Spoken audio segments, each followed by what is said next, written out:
Bom dia a todos, bom dia a todas, bom dia para você que nos assiste pela Pop TV em Sobradinho e Porto Alegre e nos escuta pela Cultural FM em Santa Catarina, Rio Grande do Sul e região. Sejam todos muito bem-vindos e bem-vindas a mais um ICL Mercado Investimentos e como já anunciei no N1, hoje o dia está quente.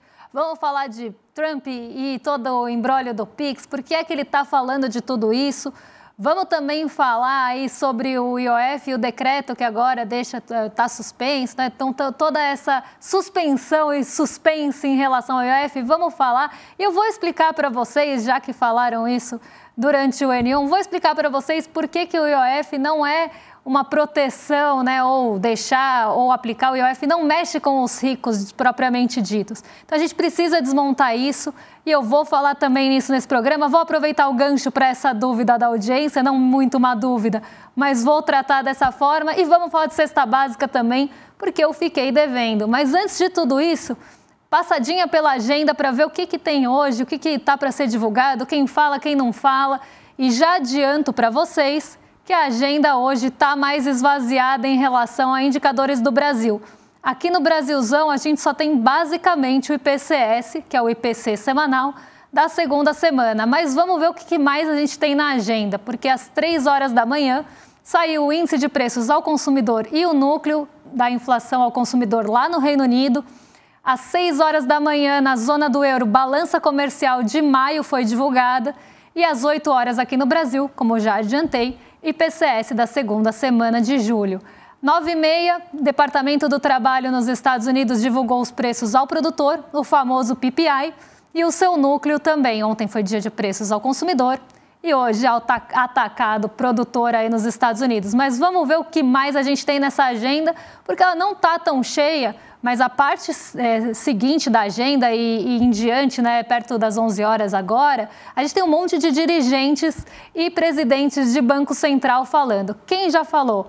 A Beth Hammack, ela participou de um evento lá nos Estados Unidos, ela é presidente do Fed de Cleveland. Produção industrial de junho saiu nesse meio tempo aí lá nos Estados Unidos e agorinha, às 11 horas, quem fala é o Michael Barr. Ele participa de uma conversa, ele que é diretor do Banco Central lá nos Estados Unidos também. Então, como falei, agora a agenda começa a ter alguns dirigentes e presidentes, diretores do Banco Central dos Estados Unidos, o Fed. Mas vamos seguir porque mais gente fala por aí. A gente tem ainda no radar os estoques de petróleo, gasolina, destilados e taxa de utilização de refinarias às 11h30 lá nos Estados Unidos sendo divulgados. 2h30 da tarde, fluxo cambial semanal, esse já velho conhecido nosso. Outro dado que deve ficar junto ao PPI no radar é o livro bege lá nos Estados Unidos, ele sai 3 horas da tarde e traz perspectivas para a economia dos Estados Unidos. E às 7h30 da noite, quem volta aí a agenda falando é o John Williams, que discursa num evento em Nova York, ele que é presidente do Fed de Nova York. Então hoje, como eu falei, a agenda mais focada em dirigentes e presidentes, diretores do Banco Central dos Estados Unidos. O livro bege deve ganhar essa relevância justamente por mostrar perspectivas para a economia por lá. E o PPI acaba ficando bastante no radar para ver como é que estão os preços ao produtor. Será que eles já estão sofrendo alguma influência das tarifas? Será que isso deve aprofundar mais depois de agosto? Vamos descobrir depois que a gente comentar PPI com vocês, que fica para amanhã, não fica para hoje, porque hoje tem um monte de assunto de Brasil que não está na agenda, mas que são assuntos quentíssimos. Agora eu vou passar lá para a redação para dar bom dia para o Diego, que já está a postos para contar para vocês como é que fica o fechamento de ontem. Diego, bom dia. Eu ia dar boa tarde, assim de saúde. Diego, bom dia para você. Como é que você está? Bom dia, Débora. Muito bom dia para toda a nossa audiência. Quartamos, né? Quartamos com estilo. Enfim, um prazer aqui estar com vocês mais uma vez. Um bom dia para toda a nossa equipe de telespectadores fiéis. Chegou em peso hoje. Liz Longo, Bad Dog, Vitor Valim, Theo, Letícia, Maria Helena. Tava com saudade de você, meu querido. Tomás Canella. Enfim, muito bom dia para todo mundo.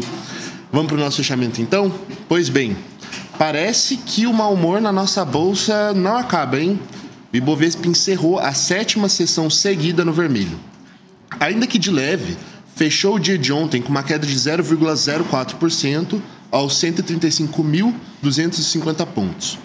Os pesos pesados, aliás, parênteses, os pesados dos pesos pesados, Vale e Petrobras, não animaram e também fecharam em queda, pressionadas pela baixa do minério de ferro e pelo petróleo Brent. O drama do IOF segue no radar dos investidores, ainda mais depois de uma audiência do STF para discutir a validade do decreto do presidente Lula, que elevou a alíquota do imposto. Além do IOF, agora temos o tarifaço do Trump contra o Brasil, que fez o presidente Lula se reunir com empresários para discutir possíveis saídas dessa crise. Agora, indo para os Estados Unidos, já adianto que as notícias não são exatamente animadoras por lá. As bolsas de Nova York fecharam sem uma direção única, com os investidores reagindo a novos dados de inflação dos Estados Unidos.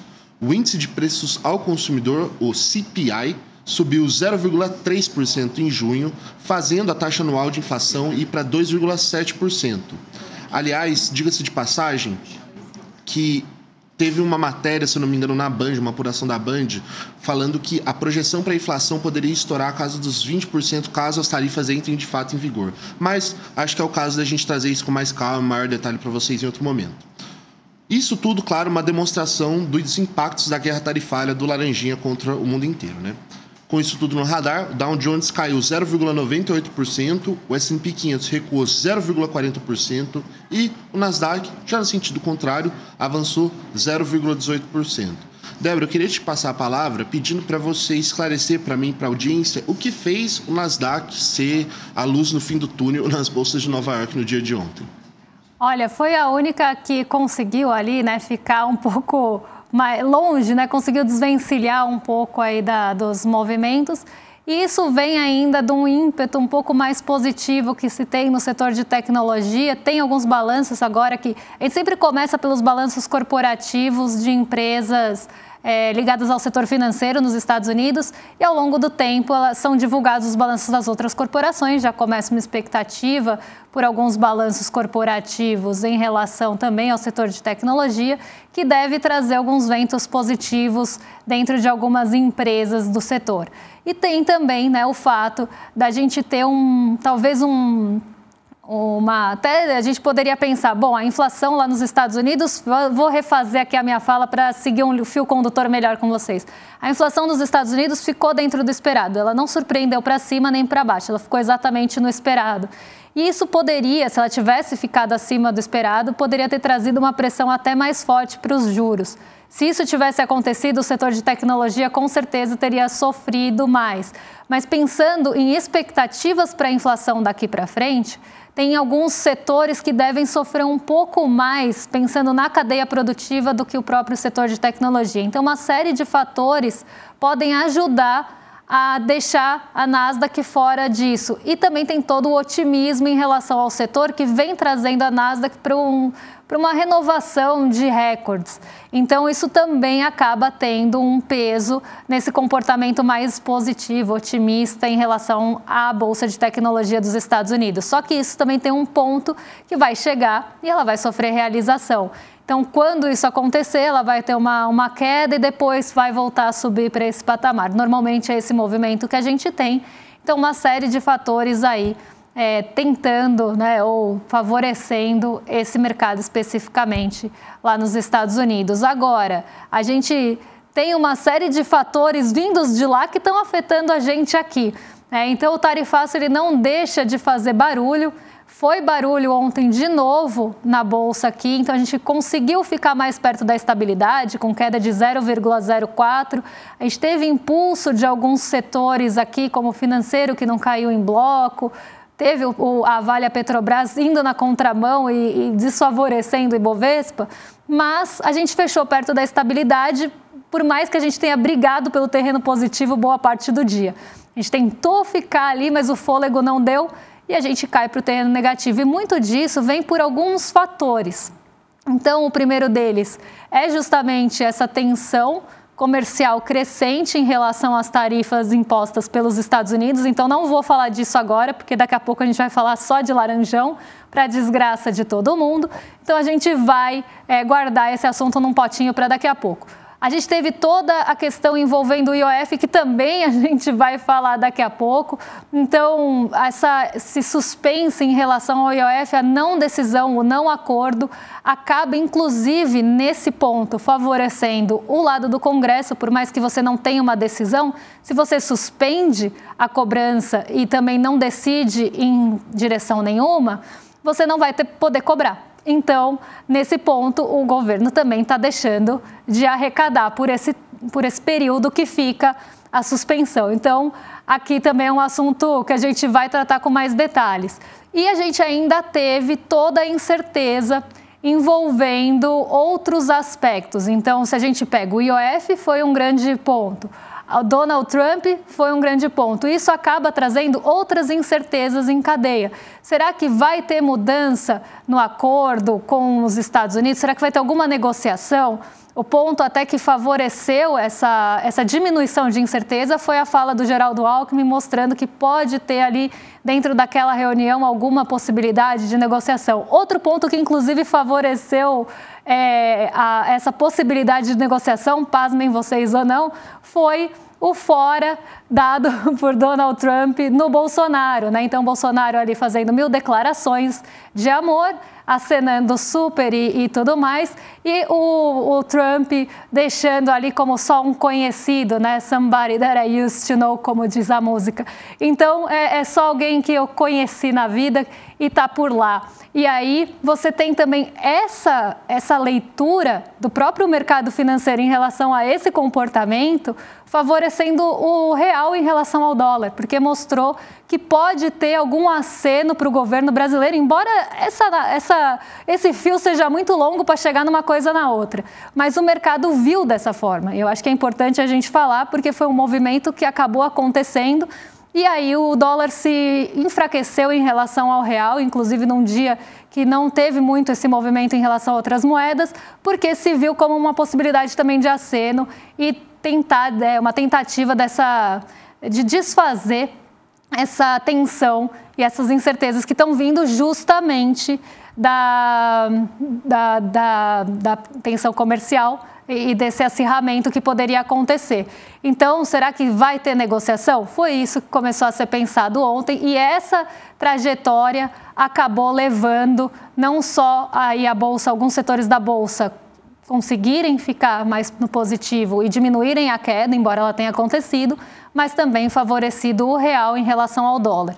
E aqui a gente já entra no nosso próximo assunto, que eu vou pegar de gancho, já que uma coisa tem tudo a ver com a outra e o mercado acabou reagindo muito a tudo isso, que é justamente o nosso querido ou não, né? Não querido, nosso desquerido Laranjão, né? Porque ontem ele acabou tendo, sim, esse papel de novo no nosso dia, porque as incertezas elas não deixam de crescer. E aqui é o que eu sempre falo, Laranjão, Donald Trump, ele é bastante imprevisível. Não dá para prever quais vão ser os próximos passos dele. Ele vai aumentar o tom, vai subir o tom e vai aumentar as tarifas? É uma possibilidade. Ele vai diminuir o tom e não vai conseguir sustentar essas tarifas porque vai começar a vir uma pressão inflacionária por aí e essas expectativas já estão acontecendo. Inclusive, ontem, quando saiu o CPI, a gente viu que teve, né, toda essa expectativa já aparecendo. Embora a gente não tenha tido efeito ainda muito direto, a expectativa é que a partir de agosto a inflação dos Estados Unidos comece a subir, vindas justamente, né, os preços vão subir justamente por conta do impacto das tarifas nos produtos vendidos lá nos Estados Unidos. Então, essa expectativa acontecendo, ainda mais quando se fala de inflação, é muito perigoso, porque quando você tem uma expectativa de inflação ou de aumento de preços, pode acontecer aquele movimento de subir os preços e isso levar a uma inflação também. Então, mexer com a expectativa de inflação é muito poderoso e perigoso. Então, se você tem essa expectativa acontecendo lá, né, já se espera que vai chegar aos preços lá nos Estados Unidos. Então, será que ele vai segurar? Então, toda essa imprevisibilidade dele acaba trazendo incerteza. E aí a gente tem, né, uma das notícias e grandes discussões que aconteceram ontem foram as falas, aí na verdade não falas, mas os pontos apontados é horroroso, né? Mas os tópicos apontados aí pelos Estados Unidos, tentando embasar a decisão do Brasil, então, em relação ao Brasil. Então, quais motivos que levaram a isso? Quais são essas práticas desleais que são apontadas pelos Estados Unidos, que o Brasil pratica, que prejudicam os Estados Unidos? E entre elas, pasmem vocês, estava o PIX, né? Teve menção a 25 de março, então Donald Trump está de olho na 25 aí, tá de olho na 25 de março como prática também desleal. O que mais que apareceu? Falsificações. Então, a gente vê, né, que o Donald Trump está tentando achar alguma desculpa, alguma justificativa para tentar colocar o Brasil como prática desleal, lembrando que ele também fez isso com a China em alguns momentos, falou que a prática comercial na China é desleal, e agora ele está usando a mesma justificativa para o Brasil. Então, já que a gente pratica formas desleais de comércio, eles podem subir a tarifa de importação em relação ao Brasil. Só que a gente sabe que tudo isso é meio que um blá, blá, blá, né? É tudo ali um grande pano de fundo, é um background, é uma coisa que acaba ficando ali para contar a história para vocês, porque tem outros motivos muito maiores e que de pressão, inclusive, de exercer pressão, que são mais... não ficam tão evidentes, mas que são mais pesados nessa decisão, como, por exemplo, o BRICS. E isso apareceu na pesquisa Bloomberg. E eu acho muito interessante que apareça mesmo, porque não é a primeira coisa que se fala. A primeira coisa vocês estão tendo ditadura do judiciário, o Brasil comete práticas desleais, o Brasil tem pirataria, o Brasil tem 25 de março, o Brasil tem PIX.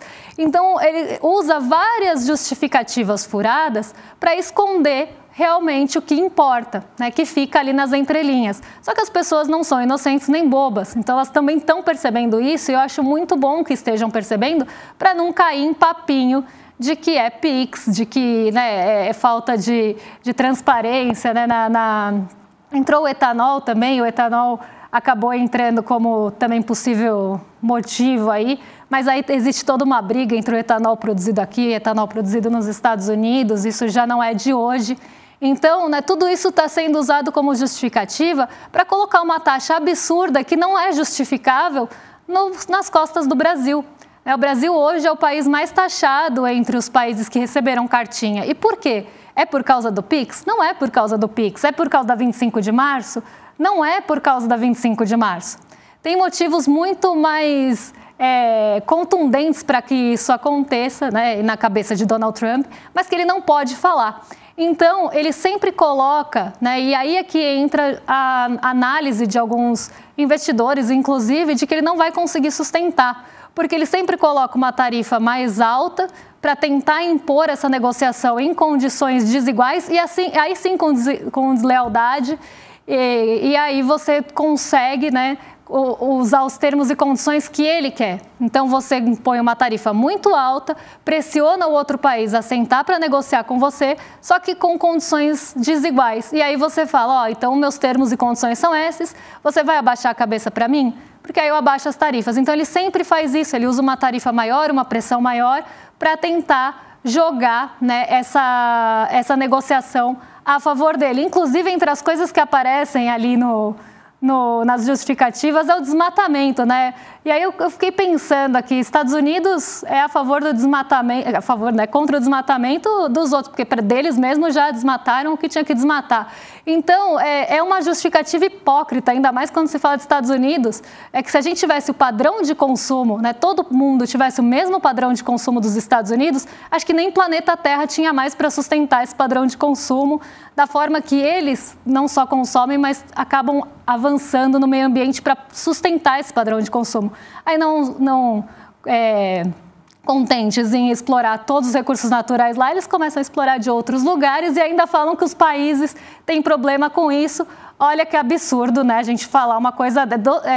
Estados Unidos falando de desmatamento, sei lá, Suzane von Richthofen dando o Dia das Mães. Então, assim, é uma coisa sem sem precedentes e com muito, eu não tenho nem palavras, é estapafúrdia, é a única coisa que eu consigo pensar, e hipócrita, né? Mas precisa de justificativa, precisa de uma máscara para colocar as verdadeiras vontades ali dos Estados Unidos, e os Estados Unidos sempre faz isso, os Estados Unidos sempre usa pretexto, nunca usa o real interesse, porque o real interesse pega mal. Então, quando vai invadir algum país, fala que vai levar a democracia, quando vai atacar algum país, fala que aquele país está ferindo direitos humanos, enfim, como se eles fossem grandes defensores de tudo isso, né, de democracia, de direitos humanos, só eu ia falar dos outros, vocês entenderam, né? Então, aí é refresco. Então, eles colocam esse tipo de justificativa sempre para tentar colocar esse imperialismo e colocar essas vontades e seus termos ali. E aí não é diferente agora com toda essa carta. E isso me deixa um pouco irritada, e além de tudo isso teve todos os acenos não correspondidos aí entre ele e Jair Bolsonaro. Então temos aí, né, a música que eu não vou cantar para vocês porque não faria isso com o ouvido de vocês, mas que me lembrou muito hoje de manhã, Somebody That I Used to Know, fica aí. Que inclusive teve toda uma discussão, né, se era ou não plágio de uma música brasileira antiga.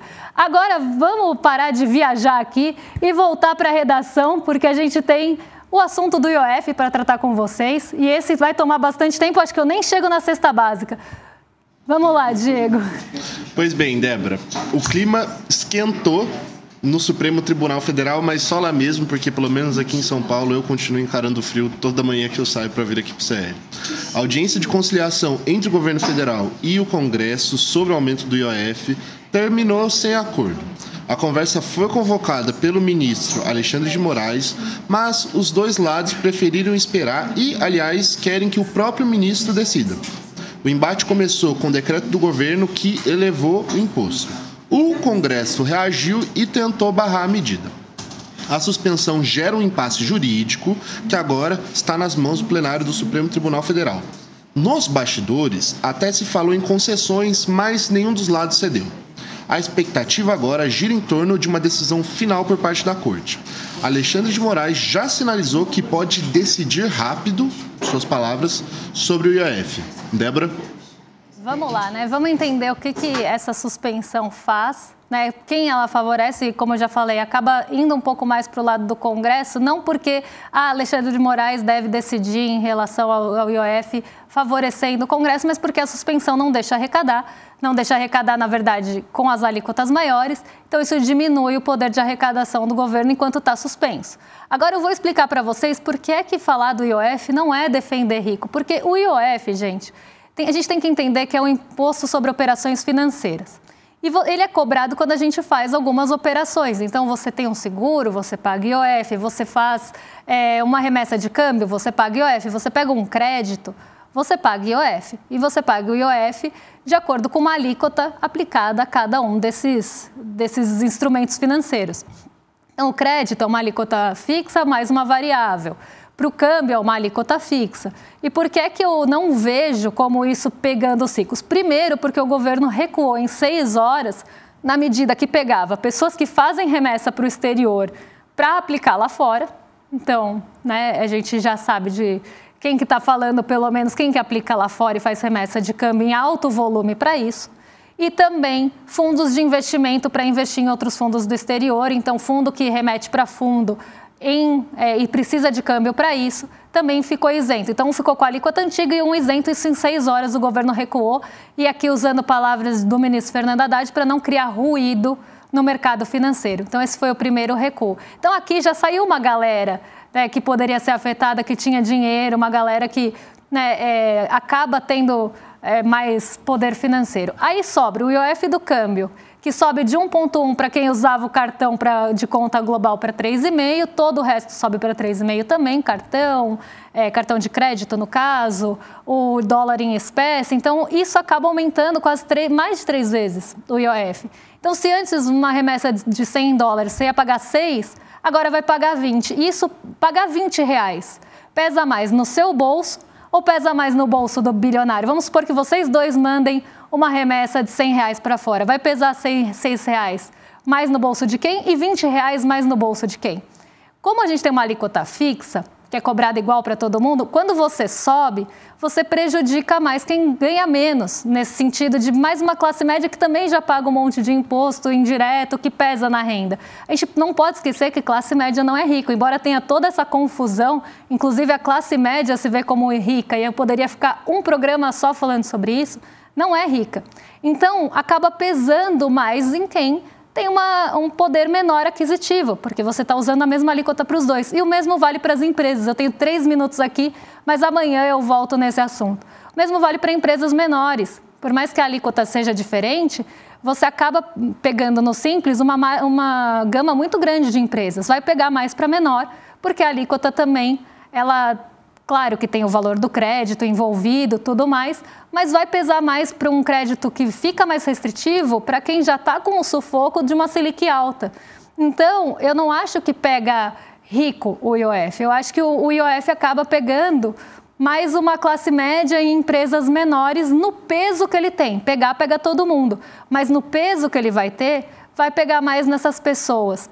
E aí tem toda essa questão da arrecadação e também como a gente poderia pensar numa alternativa. E aí, como o meu programa já está acabando, eu não quero atrasar o rolê de ninguém, muito menos dos meus vizinhos de cima, eu já vou entregar para eles e amanhã eu entro nesse assunto de novo e a gente fala um pouco mais sobre isso, até porque a gente ainda não tem uma decisão e quem sabe, Alexandre de Moraes disse que seria rápido, quem sabe a gente já vai ter alguma nova posição, um novo posicionamento.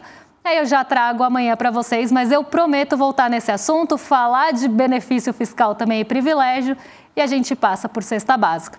Então, antes de tudo isso, quero convidar vocês para se inscrever aqui no iclmercado.com.br para participar do ICL Eterno, que vai ser aí um show de anúncios novos em relação ao ICL, vão vir muitas novidades. Quem viu hoje no N1 a caixa sendo aberta, o que será que vem por aí? Tem globinho, né? Então tem muita coisa para ser anunciada. Eu tenho certeza que vocês não vão ficar de fora dessa, nem querem ficar de fora dessa, para saber o que a gente vai trazer de novo no jornalismo, no entretenimento, na educação. Então participem e entrem pelo nosso link para a gente não ficar na lanterninha e passar vergonha. Então se você for entrar no link, entra no nosso para fortalecer também o nosso programa. E agora devolvo não, né? Envio o programa para os nossos vizinhos de cima, com William De Luca e Guga Noblar, que já estão a postos para receber vocês. E eu volto amanhã para explicar o resto do imbróglio do IOF e tudo mais que a gente tem de estudo em relação à desigualdade tributária. Um beijão e até lá. Dia 27 de julho, eu vou anunciar para vocês o novo e revolucionário capítulo do ICL. As universidades vão entrar em pânico. As empresas de streaming vão perder o sono. As empresas de educação não vão saber o que fazer. E o povo brasileiro vai celebrar de alegria, porque vem aí o projeto mais revolucionário que já foi apresentado até hoje no campo da educação, jornalismo e entretenimento. Vocês não podem perder esse anúncio. Você e sua família vão poder eternamente fazer parte desse novo ICL. Don't waste my time. Na loja Sou ICL você encontra camisetas, canecas, mochilas e bonés que carregam ideias.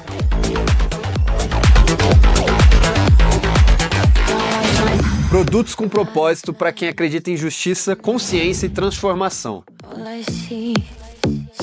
Vista, use, leve a luta com você. Acesse souicl.com.br e escolha o que representa você. ICL, souicl.com.br, tá tudo lá.